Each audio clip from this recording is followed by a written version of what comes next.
Hello everyone, welcome back to my channel. இன்றைக்கி நம்ம என்ன பதிவு பார்க்க போகிறோம் அப்படின்னா, நம்ம ரோஸ் பிளான்ட்டில் அதிகமாக துளிர் வரலை. துளிர் வந்தால் தான் நம்மளுக்கு ரோஸ் பிளான்ட்டில் இருந்து மொட்டுகள் அதிகமாக கொடுக்கும். ஸோ ஸ்கிப் பண்ணாமல் வீடியோவை பாருங்கள். வீடியோக்குள்ளே போகலாம்.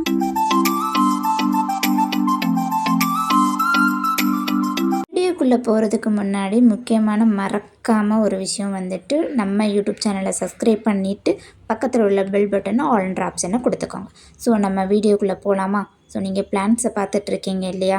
ஸோ இப்போ வந்து நியூ துளிர். ஸோ இதுக்கெல்லாம் நான் என்ன பண்ணேன், அதை நீங்களும் அதை பண்ண உங்களுக்கும் யூஸ்ஃபுல்லாக இருக்கும் அப்படின்றத நம்ம சொல்ல போகிறோம். ஸோ ஸ்கிப் பண்ணாமல் வீடியோ பாருங்கள். இதுக்காக நான் என்னென்ன ஃபெர்டிலைசர் யூஸ் பண்ணேன் அப்படின்றதையும் பார்க்கலாம். இந்த ரோஸ் பிளான்ட்ஸை போன வீடியோலேயே என்னோடய யூடியூப் சேனலில் பார்த்துருப்பீங்க. ஸோ அப்போ நிறைய பொக்கே மாதிரி இருந்தது. ஃப்ளவர் வந்ததுக்கப்புறமா நிறைய நான் கட் பண்ணி விட்டுட்டு, கட் பண்ண உடனே நீங்கள் பண்ண வேண்டிய ஒரு விஷயம் என்னன்னு பார்த்தீங்க அப்படின்னா, அந்த கட் பண்ண விளிம்புலெல்லாம் மஞ்சள் வந்துட்டு அப்ளை பண்ணிடுங்க. இது ஒரு 1 வீக்லேயே எனக்கு வந்துட்டு இந்த மாதிரி நிறைய துளிர் விட்டது. ஸோ அதை எப்படி வந்தது, அதுக்காக நான் என்ன யூஸ் பண்ணேன் அப்படின்றதையும் பார்க்கலாம். அதுக்கு நான் யூஸ் பண்ண 5 விதமான உரங்கள் என்னென்ன அப்படின்றத தாங்க நம்ம பார்க்க போகிறோம். ஸோ ஸ்கிப் பண்ணாமல் அந்த 5 உரம் என்னது, அதை எப்படி யூஸ் பண்ணணும், எந்த மாதிரிலாம் பண்ணலாம் அப்படின்றத நீங்களும் மறக்காமல் பண்ணிவிட்டு எனக்கு கமெண்ட் பண்ணணும் மறக்காமல். ஓகேங்களா? முக்கியமான ஒரு விஷயம் உங்கள்கிட்ட ஷேர் பண்ணணும். ரோஸ் பிளான்ட்ஸில் வந்துட்டு ஃப்ளவர் வந்ததுக்கப்புறமா நீங்கள் கட் பண்ணுறீங்க இல்லையா? ஸோ அந்த ஃப்ளவருக்கு கீழே மட்டும் கட் பண்ணாமல் ஒரு 4-5 இலைகளுக்கு கீழே இருந்து நீங்கள் கட் பண்ணி விடணும். இது முக்கியமாக ரோஸ் பிளான்ட்டில் கண்டிப்பாக எல்லோரும் பண்ண வேண்டிய ஒரு விஷயம். அப்போ தான் அது நல்லா துளிர் விட்டு வளரணும். ஓகேங்களா? மறக்காமல் நீங்கள் ஃப்ளவரை கட் பண்ணதுக்கப்புறமா வந்துட்டு அந்த போர்ஷனில் வந்து மஞ்சளை அப்ளை பண்ணணும். இந்த மாதிரி மஞ்சள் பேஸ்ட்டு போல் கலக்கி எடுத்து நீங்கள் ஒவ்வொரு விளிம்பு நீங்கள் எங்கெங்கே கட் பண்ணி விடுறீங்களோ அந்த விளிம்பில் எல்லாத்துலேயுமே வந்துட்டு மஞ்சள் அப்ளை பண்ணி விடுங்க.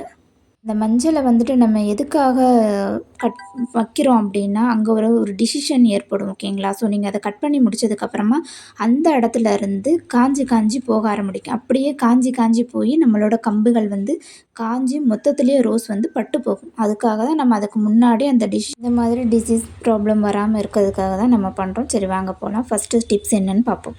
எல்லாருமே வந்து ரோஸ் பிளான்ட்டை தரையிலையும் நட்டு வச்சுருப்பாங்க. சில பேர் வந்து தொட்டிலையும் நட்டு வச்சுருப்பாங்க. ஸோ இந்த இமேஜ் என்ன அப்படின்னா, ஆட்டு தொழு உரம். ஓகேங்களா? தொழு உரத்தை தான் நீங்கள் வந்து ஆட்டுச்சாணம் தொழு உரமும் நம்ம யூஸ் பண்ணலாம். அதை விட பெஸ்ட்டான ஒன்றுனா ஆட்டுச்சாணம் தொழு உரம் தான். ஸோ அதையுமே நீங்கள் வந்துட்டு இதை என்ன பண்ணணும்னா, நல்லா காய வச்சு மக்குனதுக்கப்புறமா நீங்கள் அந்த ரோஸ் பிளான்ட் செடிக்கு கீழே சைடில் சுற்றி எல்லாத்தையுமே கொஞ்சமாக குழி மாதிரி லைட்டாக சுற்றி நல்லா தோண்டி எடுத்துட்டு, இந்த ஆட்டுச்சாணம் தொழு உரத்தை சுற்றி ஒரு கைப்பிடி நிறச்சி நீங்கள் போட்டுட்டு அந்த மண்ணை வந்துட்டு மூடிடணும். மூடினதுக்கப்புறமா நான் ஆல்ரெடியே உரம் போட்டேன். அந்த டைமில் நான் வீடியோ ஷூட் பண்ணாதனால உங்களுக்கு இந்த மாதிரி இமேஜாக நான் எடுத்து சொல்லிகிட்ருக்கேன். ஸோ நெக்ஸ்ட் டைம் நான் பண்ணும்போது கண்டிப்பாக உங்களுக்கு நான் அந்த வீடியோ நான் அப்லோட் பண்ணுறேன். அதுக்கு முன்னாடி நான் இந்த இதை பண்ண டிப்ஸை உங்களுக்கும் சொன்னால் யூஸ்ஃபுல்லாக இருக்குன்றதுக்காக தான் நான் இதை சொல்லிகிட்ருக்கேன்.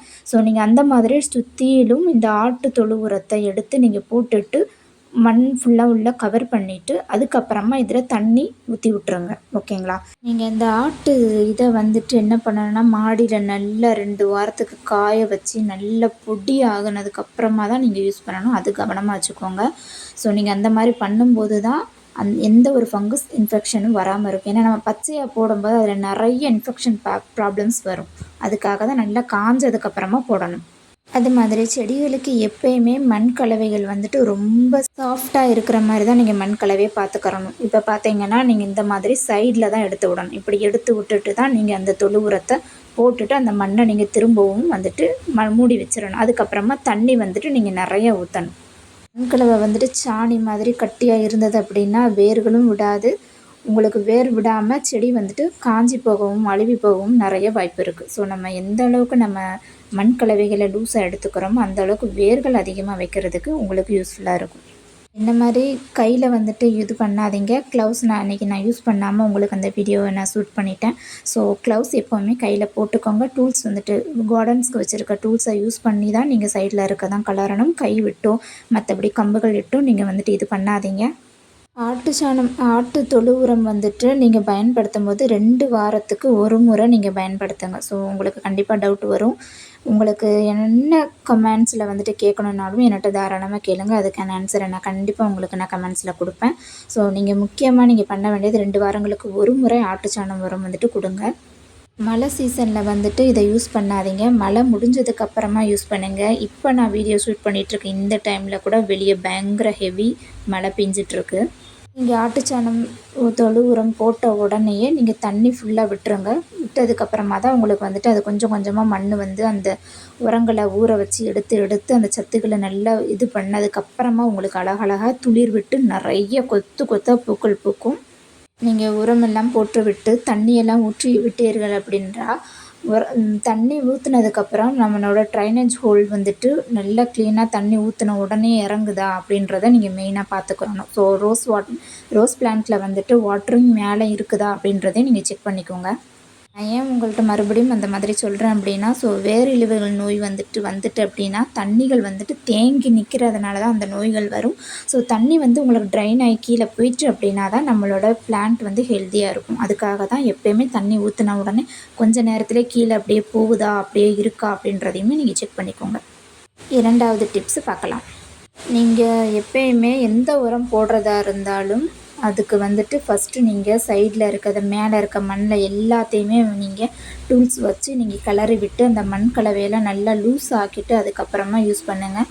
ஏன்னா திரும்ப திரும்ப அதவே சொல்கிறேன் வீடியோவில் அப்படின்னு நினைக்காதீங்க. ஸோ யூஸ்ஃபுல்லான வீடியோவை வந்துட்டு நீங்கள் கற்றுக்கிட்டீங்க அப்படின்னா எப்போயுமே நீங்கள் ஒரு பிளான்ட்டை வந்துட்டு பாதுகாப்பாக எத்தனை வருஷத்துக்குமே வச்சு வளர்க்க முடியும். ஸோ அதுக்காக தான் இந்த டிப்ஸு. நீங்கள் 10 நிமிஷம் உங்களுக்கு லேட் ஆனாலும் பிரச்சனை இல்லை. நம்ம செடி நம்ம நல்லபடியாக பாதுகாப்பாக வளர்க்கணும் அப்படின்னா நீங்கள் இந்த மாதிரி மெத்தடில் தான் செய்யணும். ஸோ எந்த உரம் போடுறதுக்கு முன்னாடியுமே நீங்கள் மண்ணை வந்துட்டு நல்லபடியாக கலருங்க. கலரும் போதே உங்களுக்கு வந்துட்டு தெரியும் மண் நம்மளுக்கு ஹார்டாக இருக்கா சாஃப்டாக இருக்கா அப்படின்றது தெரியும். ஸோ அதை நீங்கள் தெரிஞ்சுக்கிட்டாலே போதும். நம்ம அப்போ தான் நம்மளோட பிளான்ட்டில் வந்துட்டு எந்த உரங்கள் போட்டாலும் டக்குன்னு மக்கிறதுக்கும் அது யூஸ்ஃபுல்லாக இருக்கும்.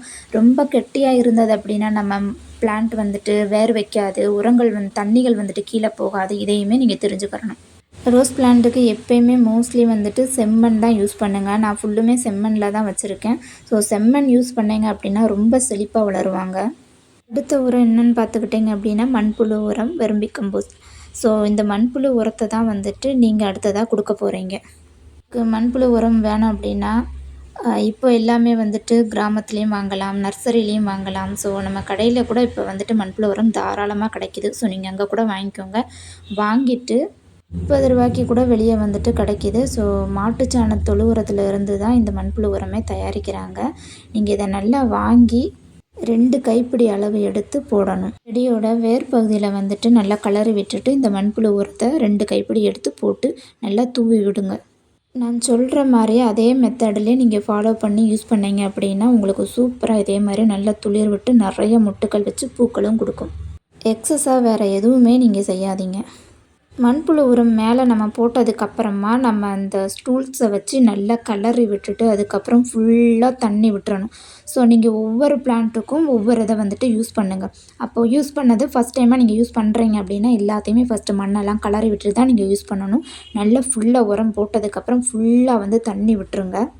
இந்த மண்புழு உரம் வந்துட்டு நீங்கள் 3 வாரத்துக்கு ஒரு முறை அல்லதுன்னா 2 வாரத்துக்கு ஒரு முறை நீங்கள் அப்படி கொடுக்கலாம். எந்த ஒரு பாதிப்புமே செடிகளுக்கு வராது.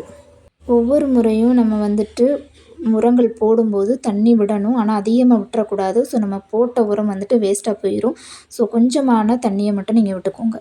மழை பெஞ்சு முடிஞ்சதுக்கப்புறமா உள்ள டிப்ஸை தாங்க இப்போ நான் சொல்லிகிட்ருக்கேன். மழை பெஞ்சு நின்றதுக்கப்புறமாட்டும் நீங்கள் இந்த மாதிரி உரங்களை கொடுங்க.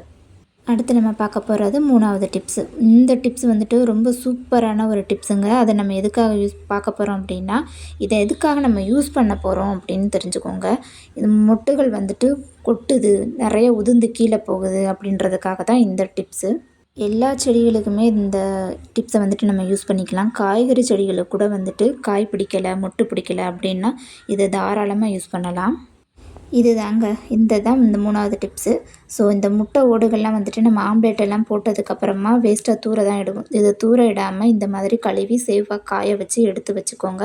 ஸோ இந்த மாதிரி நீங்கள் உடச்சி போட்டீங்க அப்படின்னா அது உரமாக மாறுறதுக்கு ரொம்பவே டைம் எடுக்கும். ஸோ அதனால் நீங்கள் என்ன பண்ணணுன்னா, நம்ம கையால் நல்லா உடச்சி நொறுக்கிட்டு ஒரு மிக்சியில் போட்டு நல்லா அரைச்சி பவுடர் கண்டிஷனில் வரும்போது அந்த பவுடரை நீங்கள் என்ன பண்ணணுன்னா ஒரு பிளான்ட்டில் எடுத்து அந்த நல்லா கிளறி விட்டுட்டு அந்த பவுடரை வந்துட்டு இந்த ரோஸ் செடி உரங்களுக்கோ நீங்கள் மற்ற மாதிரி காய்கறி செடிகளுக்கோ கொடுத்துட்டு வந்தீங்க அப்படின்னா சூப்பராக உங்களுக்கு பூ வரும். நிறைய காய்கள் வைக்கிற செடிகளும் காய்களும் வைக்கும். எல்லாருக்குமே வந்து இந்த முட்டை டிப்ஸ் தெரிஞ்சிருக்கும் அப்படின்னு நான் நினைக்கிறேன். பாதி பேர் வந்து நான்வெஜ் யூஸ் பண்ணாதவங்களா இருப்பீங்க. ஸோ அவங்க வந்துட்டு என்ன பண்ணலாம் அப்படின்னா, ஹோட்டல்லே வந்துட்டு நம்ம கேட்டோம் அப்படின்னா அவங்க கண்டிப்பாக தருவாங்க. அவங்கள்ட்ட கொஞ்சம் பைசா ஏதாவது கொடுத்தா இருந்தால் கூட தருவாங்க. இல்லை அப்படின்னா நம்ம தெரிஞ்சவங்களா இருந்ததுன்னா அவங்க நம்ம கேட்டால் தான் வந்து தனியாகவே ஒதுக்கி கூட வைப்பாங்க. ஏன்னா அது வேஸ்ட்டாக தூர இடுற பொருள் தான். ஸோ அதனால் அதை எடுத்து வைங்கன்னு சொன்னாங்க அப்படின்னா கண்டிப்பாக எடுத்து வைப்பாங்க. ஸோ நீங்கள் அதே மாதிரி கேட்டு நீங்கள் வாங்கி அரைச்சி எடுத்து பவுடராக நீங்கள் வச்சுட்டு இந்த மாதிரி மண்ணெல்லாம் கிளறி இட்டுட்டு நீங்கள் அதை போடுங்க. கையால் நீங்கள் அந்த முட்டை ஓடுகளை உடச்சி அதை தூள் பண்ணி போடுறதுக்கு பதிலாக மிக்சியில் அரைச்சி நீங்கள் போட்டீங்க அப்படின்னா மிக்சியோட பிளேடும் உங்களுக்கு வந்து நல்ல ஷார்ப்னஸ் கொடுக்கும். ஸோ உங்களுக்கு 2 பெனிஃபிட் அதிலேயே இருக்குது. ஸோ பிளான்ட்டுக்கும் நம்மளுக்கு ஃப்ளவர் தந்த மாதிரியும் இருக்கும், நம்ம மிக்சியை வந்துட்டு பிளேட் ஷார்ப் ஆக்கின மாதிரியும் இருக்கும். இந்த முட்டை உரம் வந்துட்டு போடுறதுனால கால்சியம் சத்துக்களுக்கு அதிகமாகவே கிடைக்கும்.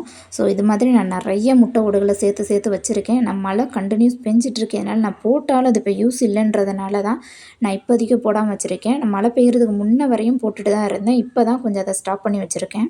இதே மெத்தட் தான் நீங்கள் ஃபாலோ பண்ண போகிறீங்க. ஸோ அந்த மண்ணெல்லாம் கிளறி விட்டுட்டு முட்டை ஓட போட்டுட்டு தண்ணியை கண்டிப்பாக விடுங்க. ரொம்ப எக்ஸஸ் அதிகமாக ஊற்றாதீங்க. எல்லா நேரமும் நான் சொல்கிறது எதுக்குன்னா, அப்போ தான் நீங்கள் போடுற உரங்கள் வந்து ஈஸியாக மண்ணுக்குள்ளே மக்கணுன்றதுக்காக தான் நான் சொல்கிறேன்.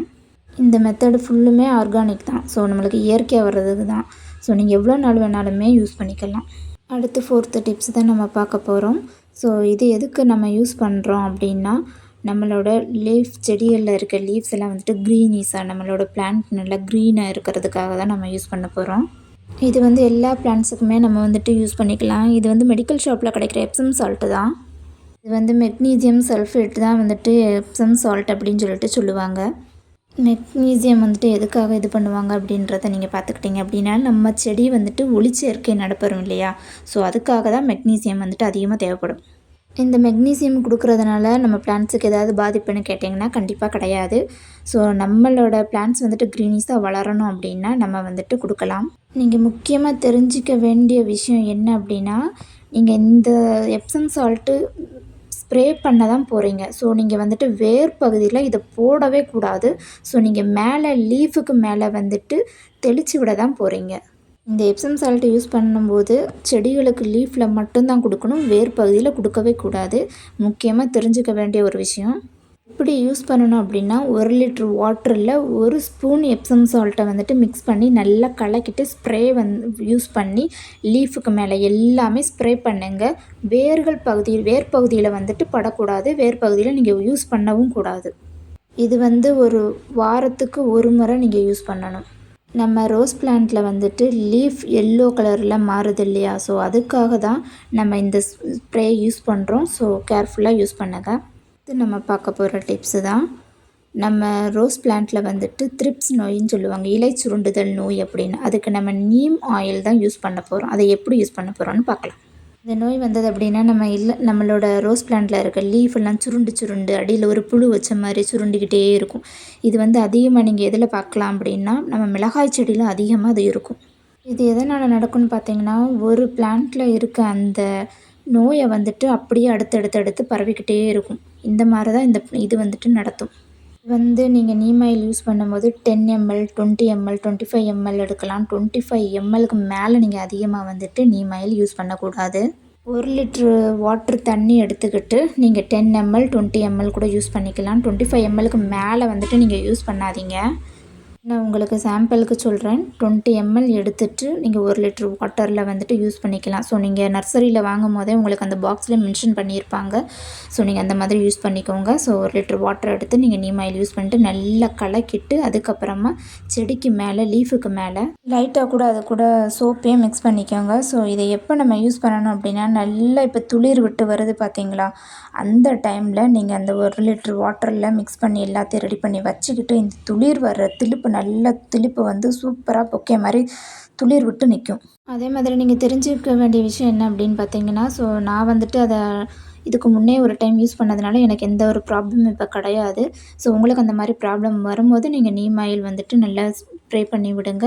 ஸோ நீங்கள் இதை எப்போ ஸ்ப்ரே பண்ணணும்னு பார்த்துக்கிட்டிங்கன்னா, நல்ல ரெட் கலரில் திலுப்பு வருது பார்த்தீங்களா, அந்த டைமில் வந்துட்டு நீங்கள் ஸ்ப்ரே பண்ணி விடுங்க. இது எதனால் வருது அப்படின்னா, நம்ம பச்சை மிளகாய் செடி, காய்கறி தோட்டம், ஃப்ளவர் தோட்டம் 2 ஒன்றா வைக்கும்போது அதில் இருந்து மாறி ஸ்ப்ரெட் ஆகி நம்மளுக்கு இந்த இதில் வரும். அதே மாதிரி கம்பளி பூச்சி வந்துட்டு உங்களுக்கு இதை சாப்பிடுதுனாலும் நீங்கள் இதை வந்துட்டு ஸ்ப்ரே பண்ணி விடலாம். ஸோ அந்த இதனால் என்ன நடக்கும்னு பார்த்துக்கிட்டிங்கன்னா, அந்த பூச்சிகள் வந்துட்டு நம்ம லீஃபை தான் அதிகமாகவே தின்னும். ஸோ இப்போ நம்ம வேப்பெண்ணெய் நம்ம ஸ்ப்ரே பண்ணும்போது மேலே லீஃபுக்கு மேலே தான் நம்ம ஸ்ப்ரே பண்ண போகிறோம். அந்த கசப்பு தன்மைக்கு நம்ம தோட்டத்தை விட்டு அது ஓடி போயிடும். இதை நீங்கள் வாரத்துக்கு ஒரு முறை இல்லைன்னா 2 வாரத்துக்கு ஒரு முறை கூட யூஸ் பண்ணிக்கலாம். இந்த நீம் ஆயில் வந்துட்டு காய்கறிகளுக்கு இதுக்குமே கூட நீங்கள் யூஸ் பண்ணிக்கிறலாம். முக்கியமாக புதினா இந்த மாதிரி இதுகளுக்கு நீங்கள் யூஸ் பண்ணாதீங்க. இந்த டீ பவுட்ரு வந்துட்டு நம்ம டீ போடுற டீ கடையில் கூட நம்ம கேட்டு வாங்கிக்கிறலாம். யூஸ் பண்ண அந்த இதை வந்துட்டு தூக்கி தான் வேஸ்ட்டாக போடுவாங்க. அவங்கள்ட்ட இருந்து கூட வாங்கிக்கிறலாம். இல்லை அப்படின்னா நம்ம டீ பவுட்ரை வாங்கி வச்சுட்டு மறந்துட்டு யூஸ் பண்ணாமல் ரொம்ப நாள் அப்படியே வச்சுருப்போம். அந்த மாதிரி இது கூட பண்ணலாம். இல்லை நம்ம ஃப்ரெஷ்ஷாக வாங்கி நம்ம பிளான்ட்டுக்காகவும் டீ பவுட்ரை வந்து நம்ம யூஸ் பண்ணிக்கலாம் அப்படின்னாலும், அந்த மாதிரி நீங்கள் ஃப்ரெஷ்ஷாகவும் வாங்கி யூஸ் பண்ணிக்கலாம். இல்லை அப்படின்னா கெட்டுப்போன இதை வச்சு கூட நீங்கள் இந்த பிளான்ட்ஸுக்கு வந்துட்டு யூஸ் பண்ணிக்கலாம். இதை எவ்வளோ யூஸ் பண்ணலாம் பார்த்துக்கிட்டிங்களா, ஒரு கைப்பிடி எடுத்துகிட்டு ஒரு பிளான்ட்டுக்கு மண்ணெல்லாம் நல்லா கிளறி விட்டு மேலே நல்லா தூவி திரும்பவும் அந்த தேயிலை போட்டதுக்கப்புறமா திரும்பவும் நீங்கள் அதை கிளறி விடுங்க. ஸோ இது வந்து எதுக்கு யூஸ் பண்ணுறாங்க அப்படின்னா, நம்ம டீ போடும் போதே நம்மளுக்கு டீ கலராக மாறும் இல்லையா, இதில் பேனிக் ஆசிட் அதிகமாக இருக்குது. இதில் கொடுத்துருக்க நான் எல்லா டிப்ஸ்களுமே நான் வந்துட்டு ரெகுலராக யூஸ் பண்ணிகிட்ருக்கிறத தான் உங்கள்கிட்ட வந்து நான் ஷேர் பண்ணியிருக்கேன். ஸோ நீங்கள் அதை கண்கூடாவே பார்க்க முடியும். நான் நர்சரியிலேருந்து வாங்கிட்டு வந்தப்போ நல்லா ஃப்ளவர் கொடுத்தது வந்துட்டு அதுக்கப்புறமா நான் ஃப்ளவர் கொடுக்கல. ஸோ நான் ப்ரூன் பண்ணி கட் பண்ணி உரங்கள்லாம் போட்டிருக்கேன். ஸோ அந்த உரங்கள் கூட உங்களுக்கு நான் மண்ணில் இருந்து கூட நான் அதை எடுத்து ரிமூவ் பண்ணிட்டு கூட காட்டியிருக்கேன். ஸோ உங்களுக்கு எல்லாருக்குமே இந்த டிப்ஸ் வந்துட்டு ரொம்ப யூஸ்ஃபுல்லாக இருக்கும்னு நான் நம்புகிறேன். ஸோ உங்களுக்கும் இதே மாதிரி பாருங்கள் முட்டுகள்லாம் எவ்வளோ கொடுத்துருக்காங்க அப்படின்னு. ஸோ இப்போ தான் உங்களுக்கு நிறைய முட்டுகள் வச்சிட்ருக்கு. ஸோ நீங்களும் இதை யூஸ் பண்ணி பயன்படுத்தி பாருங்கள். பயன்படுத்திட்டு உங்களுக்கும் எந்த மாதிரி க்ரோத் வந்துச்சு அப்படின்றத எனக்கு கமெண்ட் செக்ஷனில் கமெண்ட் பண்ணுங்கள். Thank you all. Thank you so much.